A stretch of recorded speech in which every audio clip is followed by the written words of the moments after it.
ঘোষণায় এই বিষয়টি সুস্পষ্টই বলা আছে। আপনারা শুনেছেন, যদি সকল কাজ সময় মতো আমরা করতে পারি এবং বিচার ও সংস্কারের ব্যাপারে পর্যাপ্ত অগ্রগতি হয়, তাহলে নিশ্চয়ই সেটা করা যেতে পারে। এখানে আমি একটু অ্যাড করি যে ইয়ের সাথে, যে মিটিংটা প্রথমে আমাদের দুই সাইডের ডেলিগেশনের সাথে হয়েছে এবং পরবর্তীতে 1 to 1 ওনারা দুজনে দীর্ঘ সময় আলোচনা করেছেন। আপনারা কি সন্তুষ্ট? নিশ্চয়ই সন্তুষ্ট, নিশ্চয়ই সন্তুষ্ট। শুধু আমরা তো বলছি নির্বাচনের আগে নয়, নির্বাচনের পরেও দেশ গড়ার ক্ষেত্রে আমরা সবাই একসাথে কাজ করতে হবে, নতুন বাংলাদেশ করতে হবে। আর সন্তুষ্ট না হলে তো যৌথ ঘোষণা আসবার কথা নয়।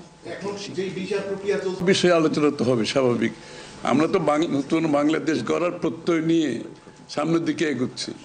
সবাই আমরা চাই দেশ গড়ার যে প্রত্যয় আমরা নিয়েছি, আমরা ঐক্যবদ্ধভাবে সেই কাজটা করব।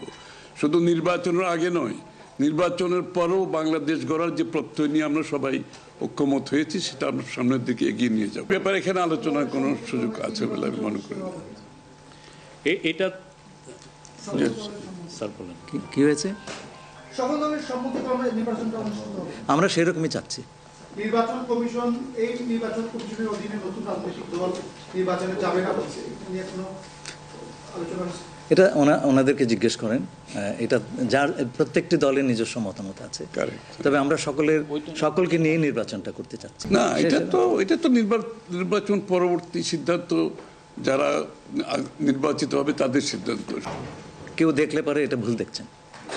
নির্বাচনের সম্পর্কে আজকে যৌথ বিবৃতিতে আমরা বলে দিয়েছি দুপক্ষই, এবং নির্বাচন কমিশন আমরা আশা করব শীঘ্রই একটা তারিখ ঘোষণা করবে। হবে, তাই না? তো সংস্কারের বিষয়টা একটা চলমান প্রক্রিয়া, এমন না যে সব সংস্কার এখন শেষ হয়ে যাবে। এটা নির্বাচনের আগেও কিছু সংস্কার হবে যেখানে ঐক্যমত হবে, আর নির্বাচনের পরেও সংস্কার অব্যাহত থাকবে। কারণ আমরা যেই দেশ গড়ার প্রত্যয় নিয়েছি, সংস্কারের প্রয়োজনীয়তা সবাই অনুভব করছে এখানে। সুতরাং আগে পরে সংস্কার চলতে থাকবে। যৌথ বিবৃতিতে এর উত্তর দেওয়া আছে।